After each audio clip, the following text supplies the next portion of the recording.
Hello friends, welcome to Indian study पर आपका स्वागत है। दोस्तों, आज की इस वीडियो में मैं आप लोगों के लिए हिंदी का टेस्ट लेकर के आया हूं, जो कि आपके आने वाले एग्जाम यूपी जेल वार्डर के लिए बहुत ही ज़्यादा इंपॉर्टेंट है।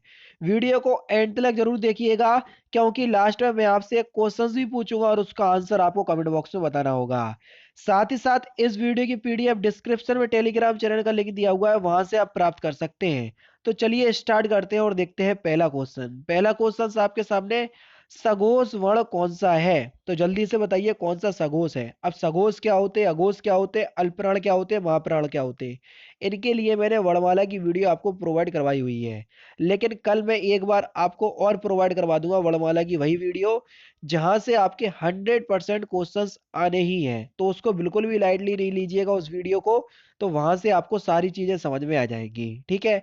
अच्छा, कल की जो मैंने वीडियो प्रोवाइड करवाई थी समास वाले में, कि उसमें इंडियन स्टडी का ऐप डाउनलोड कर लीजिए। दोस्तों, वो वीडियो पहले की है, ऐप मैंने पहले लॉन्च किया था, लेकिन उसके लिए मुझे एक दो बंदे चाहिए थे जो ऐप को मॉनिटर कर सके, लेकिन ऐसा नहीं हो पाया। तो वो ऐप जो है वो हट चुका है, तो उसको आप बिल्कुल भी सीरियसली नहीं लीजिएगा। तो सघोष वर्ण कौन सा है? तो आपका सही आंसर क्या हो जाएगा? बा। बा जो है वो एक सघोष वर्ण है। नेक्स्ट क्वेश्चन, के हिंदी में ध्वनियां कितने प्रकार की होती हैं? तो अगर मैंने बात करें हिंदी में ध्वनियों के प्रकार, तो आपका सही आंसर हो जाता दो, यानी कि इस क्वेश्चन का दूसरा ऑप्शन बिल्कुल करेक्ट है। तुम कब आओगे, इस वाक्य में उचित विराम चिन्ह का प्रयोग कीजिए। इस वाक्य में कौन सा विराम चिन्ह लगेगा, ये हमसे पूछा गया है। अब देखो, तुम कब आओगे ये एक प्रश्नवाचक वाक्य है, तो यहाँ पर प्रश्नवाचक चिन्ह ही लगेगा। नेक्स्ट क्वेश्चन से आपका, कि इसमें शुद्ध वर्तनी वाला शब्द बताना है आपको, कौन सा जो है वो शुद्ध वर्तनी वाला शब्द है। क्वेश्चन नंबर 117, जल्दी बताइए।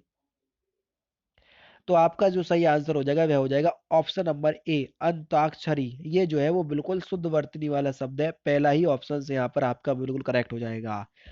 आगमन में कौन सा उपसर्ग है? तो आप लोग देख लीजिए कौन सा उपसर्ग है, तब तक मैं आपको एक इंपॉर्टेंट बात बताता हूँ। दोस्तों, अगर आप जेल वार्डर का कोर्स परचेस करना चाहते हैं, तो अनअकैडमी पर यूपी जेल वार्डर का कोर्स भी रिवीजन बैच चलाया जा रहा है। तो उस कोर्स को परचेस करने के लिए डिस्क्रिप्शन में लिंक दिया हुआ है, जैसे ही आप उस लिंक पर क्लिक करोगे तो आप पेमेंट वाले ऑप्शंस में आओगे, ठीक है ना। तो दोस्तों, आप लोगों के लिए एक साल की फीस आप लोगों के लिए 7,000 रुपए है, ठीक है। 7,000 आपको पे करना पड़ेंगे। लेकिन मैं कह रहा कि आपको ये देने की जरूरत नहीं है, क्योंकि डिस्क्रिप्शन में ही रेफरल कोड लिखा हुआ है। उस रेफरल कोड को आप जैसे ही अप्लाई करोगे, तारिक सर्वर 5, तो आपको इंस्टेंट 10% के डिस्काउंट के साथ ये कोर्स जो है वो 6300 रुपये का पड़ जाएगा। और एक साल के लिए आप सारी चीजें एक्सेस कर सकते हैं। भले ही चाहे आप यूपीएसआई की तैयारी कर रहे हो, भले ही चाहे आप बीयू की तैयारी कर रहे हो, भले ही चाहे आप यूपी जेल ऑर्डर की तैयारी कर रहे हो, भले ही चाहे आप यूपी पुलिस कांस्टेबल की तैयारी कर रहे हो, तो सभी चीजें आप एक्सेस कर सकते हैं। और अगर आपके पास अनअकैडमी का लर्निंग ऐप नहीं है, तो आप उसको भी डाउनलोड कर लीजिए। तो चलिए देखते हैं नेक्स्ट क्वेश्चन। तो आगमन में कौन सा उपसर्ग होगा? आ उपसर्ग, पहला ऑप्शन यहाँ पर आपका बिल्कुल करेक्ट। रसोईया में कौन सा प्रत्यय है, जल्दी बताओ। रसोईया में आपको प्रत्यय बताना है कि कौन सा प्रत्यय है। इंपॉर्टेंट क्वेश्चन है 119। तो रसोईया में अगर हम प्रत्यय की बात करें, तो आपका जो सही आंसर हो जाएगा वह हो जाएगा या प्रत्यय, दूसरा ऑप्शन करेक्ट। कपड़ा शब्द किस श्रेणी का शब्द है, जल्दी बताइए। कपड़ा शब्द जो है वो कैसा शब्द है शब्द की दृष्टि से? तत्सम, तद्भव, देशज या विदेशी? तो देखो, कपड़ा शब्द जो है वो कौन सा शब्द हो जाएगा? तद्भव शब्द, दूसरा ऑप्शन बिल्कुल करेक्ट। अंगीठी का तत्सम शब्द क्या होगा? इंपॉर्टेंट क्वेश्चंस कई बार आपको करवा चुका हूं। अंगीठी का तत्सम क्या होगा? तो अंगीठी का जो तत्सम होगा वो होगा अग्निष्ठिका, यानी कि इस क्वेश्चंस का तीसरा ऑप्शन बिल्कुल करेक्ट। निम्नलिखित में से कौन सा शब्द जातिवाचक संज्ञा नहीं है? जवान एक जातिवाचक संज्ञा का उदाहरण होगा। बालक भी है, सुंदर, ये एक गुणवाचक संज्ञा में आ जाएगा, ना कि जातिवाचक संज्ञा। तो यहाँ पर तीसरा ऑप्शन बिल्कुल करेक्ट। निम्नलिखित में से स्त्रीलिंग शब्द बताना है, कौन सा शब्द स्त्रीलिंग शब्द है? अहिंसा। अहिंसा शब्द जो है वो एक स्त्रीलिंग शब्द है, दूसरा ऑप्शन बिल्कुल करेक्ट। खूंटी शब्द का बहुवचन क्या होगा? खूंटी का बहुवचन हमको बताना है कि खूंटी का बहुवचन क्या होगा। तो अगर हम खूंटी शब्द के बहुवचन की बात करें, तो आपका जो सही आंसर हो जाएगा वह क्या हो जाएगा? खूंटियां, पहला ऑप्शन यहाँ पर आपका बिल्कुल क्या होगा? करेक्ट हो जाएगा। नेक्स्ट क्वेश्चंस के निम्नलिखित में से कर्ता कारक, अब देखो कर्ता कारक का चिन्ह क्या होता है? कर्ता ने, यानी कि कर्ता में ने कारक चिन्ह का यूज होता है, ठीक है। अब देख लो कोई कौन सा कर्ता कारक का उदाहरण है। मोहन को जाना है, शीला को रोटी खिलाओ, उसके बाद शाम को मत आना, बेमा को पुस्तक दे दो। अब देखो सभी में को कारक चिन्ह दिया है, ठीक है। कर्ता ने कर्म को, तो कर्म कारक में आता है को कारक चिन्ह, ठीक है। तो यहाँ पर अगर आप देखेंगे इसमें कौन सा कारक है, तो देखो यहाँ पर पहला ऑप्शन बिल्कुल करेक्ट हो जाएगा कि मोहन को जाना है। अब आप कारक चिन्ह थोड़ा भूल जाइए। अब आप कारक की जो कर्ता की जो डेफिनेशन है उस पे आइए, कर्ता कारक की। वाक्य में जो शब्द काम करने के अर्थ में आता है तो वहां उसे कर्ता कहते हैं और वहीं पर आपका कर्ता कारक होता है, ठीक है। अब देखो मोहन को जाना है, मोहन जो है इस वाक्य में जाने का काम कर रहा है, तो कर्ता जो है वो कौन है, मोहन। तो इसलिए यहां पर क्या हो जाएगा, कर्ता कारक पहला ऑप्शन करेक्ट। जो सो के प्रयोग से संबंधित सर्वनाम को पहचानिए। जो और सो ये जो है एक सर्वनाम है, तो कौन से सर्वनाम में यूज होते हैं ये वर्ड, ये हमको बताना है। तो आपका जो सही आंसर हो जाएगा वह हो जाएगा ऑप्शन नंबर डी, संबंधवाचक सर्वनाम, चौथा ऑप्शन करेक्ट। वह नौकर नहीं आया वाक्य में वह कौन सा विशेषण है, जल्दी बताओ। वह नौकर नहीं आया वाक्य में वह कौन सा विशेषण है, तो आपका सही आंसर हो जाएगा सार्वनामिक विशेषण, पहला ही ऑप्शन बिल्कुल करेक्ट हो जाएगा। क्योंकि संज्ञा के स्थान पर प्रयुक्त होने वाले शब्दों को सर्वनाम कहते हैं और वह संज्ञा के स्थान पर आया और नौकर के लिए प्रयोग हो रहा, इसलिए सार्वनामिक विशेषण, ठीक है, सार्वनामिक विशेषण। जब कर्ता एक क्रिया समाप्त कर उसी क्षण दूसरी क्रिया में प्रवृत्त होता है तब पहली क्रिया क्या कहलाती है, तब हम पहली क्रिया को पूर्वकालिक क्रिया कहते हैं, तीसरा ऑप्शन बिल्कुल करेक्ट। जैसे राम घर आया और जिम को चला गया या एक्सरसाइज करने चला गया, तो एक क्रिया खत्म हुई दूसरी क्रिया करने चला गया, तो पहला जो वर्ड वाक होगा वो पूर्वकालिक क्रिया का होगा। कौन सा समुच्चय बोधक अव्यय नहीं है, जल्दी बताओ। तो कौन सा समुच्चय बोधक अव्यय नहीं है, आजन्म। आजन्म जो है ये समुच्चय बोधक अव्यय नहीं है, इस क्वेश्चन का चौथा ऑप्शन करेक्ट। कर्मवाच्य वाला वाक्य आपको बताना है, कौन सा कर्मवाच्य वाला वाक्य है, 130। तो आपका सही आंसर हो जाएगा बिल्ली के हाथों चूहा मारा गया, यानी कि इस क्वेश्चन का तीसरा ऑप्शन बिल्कुल करेक्ट। कौन सा व्यंजन संधि का उदाहरण नहीं है, जल्दी बताओ। कौन सा व्यंजन संधि का उदाहरण नहीं है, तो आपका जो सही आंसर हो जाएगा वह क्या हो जाएगा, रसायन। रसायन में व्यंजन व्यंजन संधि नहीं है, ठीक है ना। यानी कि इस क्वेश्चन का कौन सा चौथा ऑप्शन जो है वो आपका बिल्कुल क्या हो जाएगा, करेक्ट हो जाएगा। रसायन में दीर्घ स्वर संधि होगी, रस प्लस अयन, ठीक है। रसायन। जिस समास में दोनों पद प्रधान होते हैं उसे कौन सा समास कहते हैं। देखो जिस समास में दोनों पद प्रधान होंगे तो वहां पर हमेशा द्वंद्व समास होगा, जैसे माता और पिता। अब देखो दोनों पद प्रधान है माता और पिता में, तो यहाँ पर कौन सा समास हो जाएगा, द्वंद्व समास, ठीक है। नेक्स्ट क्वेश्चन, क्रियाओं के व्यापार की निरंतरता को क्या कहते हैं।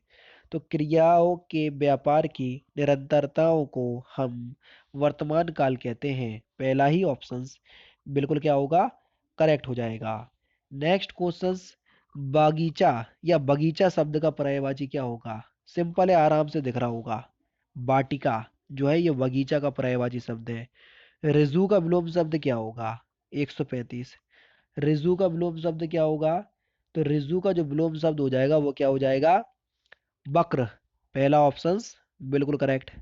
नेक्स्ट क्वेश्चन, पंच शब्द का अनेकार्थी शब्द नहीं है कौन सा, पंच का अनेकार्थी शब्द कौन सा नहीं है, पंचानन, ये पंच का अनेकार्थी शब्द नहीं है, चौथा ऑप्शन करेक्ट। मेरे तो गुरु गिरधर गोपाल दूसरा ना कोई, जाके सिर मोर मुकुट मेरो पति सोई, इस पंक्ति में कौन सा रस है, 50 बार करवा चुका हूँ ये। तो यहाँ पर आपका हो जाएगा श्रृंगार रस, दूसरा ऑप्शन बिल्कुल करेक्ट। रावण सिर सरोज बनवारी, चली रघुवीर सिलमुखी धारी, सिलमुखी में कौन सा समास है, जल्दी बताओ। सिलमुखी, अब देखो यहाँ पर आपको योजक चिन्ह दिख रहा होगा, अगर हम बात करते किसकी, समास की, तो यहाँ पर हो जाता है आपका द्वंद्व समास, कौन सा, द्वंद्व समास। और इसमें यही पूछा कि कौन सा समास है, तो भैया द्वंद्व समास तो होगा कि नहीं होगा, ठीक है, द्वंद्व समास। लेकिन ऑप्शंस में क्या दे रहे हैं, ऑप्शंस में दे रहे हैं आपका अलंकार, ठीक है।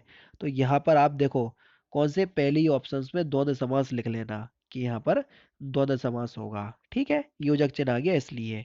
और जो ऑप्शंस है वो गलत है उसको हटा देना। कोई भी छंद किससे विभक्त होता है, तो कोई भी छंद जो है वो किससे विभक्त होता है, देखो छंदों में जो विराम चिन्ह होता है उसको यति कहते हैं। यति से ही विभक्त हो सकता है, और चरणों में भी 4 चरण वाले छंद होते हैं तो उससे भी विभक्त हो सकता है, तो दोनों से विभक्त हो सकता है। तो यहाँ पर तीसरा ऑप्शन करेक्ट हो जाएगा। निम्नलिखित में से कौन भक्तिकालीन कवि नहीं है? बिहारी, कवि बिहारी जो है ये भक्तिकाली कवि नहीं है, पहला ऑप्शन करेक्ट। निम्नलिखित में से शुद्ध वाक्य आपको बताना है। आराम से वीडियो को पॉज करो और देखो कि कौन सा शुद्ध वाक्य है। देखो, फूलों पर भौरे गुंजार कर रहे हैं, दूसरा ऑप्शन बिल्कुल करेक्ट है। अनिल और अनल शब्द का सही शब्द युग्म बताइए, सही अर्थ क्या होगा? देखो अनिल जो है ये हवा का पर्यायवाची है, और अनल ये आग का पर्यायवाची है, तो यहाँ पर दूसरा ऑप्शन करेक्ट होगा। कान का कच्चा होना मुहावरे का सही अर्थ क्या है? कान का कच्चा होना इस मुहावरे का सही अर्थ क्या हो जाएगा? तो आपका सही आंसर हो जाएगा सुनी सुनाई बातों पर विश्वास करना, दूसरा ऑप्शन बिल्कुल करेक्ट। जिसकी पहले से कोई आशा ना हो, वाक्यांशों के लिए एक शब्द क्या होगा? जिसकी पहले से कोई आशा ना हो तो वाक्यांशों के लिए एक शब्द क्या होगा? तो आपका जो सही आंसर हो जाएगा वह क्या हो जाएगा? ऑप्शन नंबर ए अप्रत्याशित, यानी कि पहला ऑप्शन करेक्ट। आधे अधूरे किस विधा की रचना है? तो इस क्वेश्चंस का आंसर मुझे कमेंट बॉक्स में बताएंगे, क्योंकि ये क्वेश्चंस भी आपका रिपीट है, क्योंकि एक बार ये क्वेश्चंस मैं करवा चुका हूँ। तो इस क्वेश्चंस का आंसर आप मुझे कमेंट बॉक्स में जरूर से बताइएगा। तो दोस्तों ये थे आपके 37 हिंदी के क्वेश्चंस। आपके इस टेस्ट में कितने नंबर आए मुझे कमेंट बॉक्स में बताना, और अगर थोड़ा भी ईमानदारी है तो प्लीज़ दोस्तों वीडियो को 500 लाइक तक जरूर पहुंचा देना, क्योंकि आपका एक लाइक ही मुझे इतना मोटिवेशन देता है कि मैं आगे चलकर इससे अच्छे और इंटरेस्टिंग वीडियो आप लोगों को प्रोवाइड करवाता रहूं। ठीक है, वीडियो अगर अच्छी लग रही हो तो प्लीज़ वीडियो को ज़्यादा से ज़्यादा लाइक ज़रूर कीजिएगा। तो दोस्तों फिलहाल की वीडियो में सिर्फ इतना ही। अगर आपको वीडियो पसंद आए तो प्लीज़ दोस्तों वीडियो को लाइक कीजिए, शेयर कीजिए, और साथ ही साथ हमारे चैनल को सब्सक्राइब करना ना भूलें, क्योंकि मैं रोजाना इसी तरह की वीडियोज़ आप लोगों के लिए लाता रहता हूँ। नमस्कार दोस्तों, जय हिंद, जय भारत।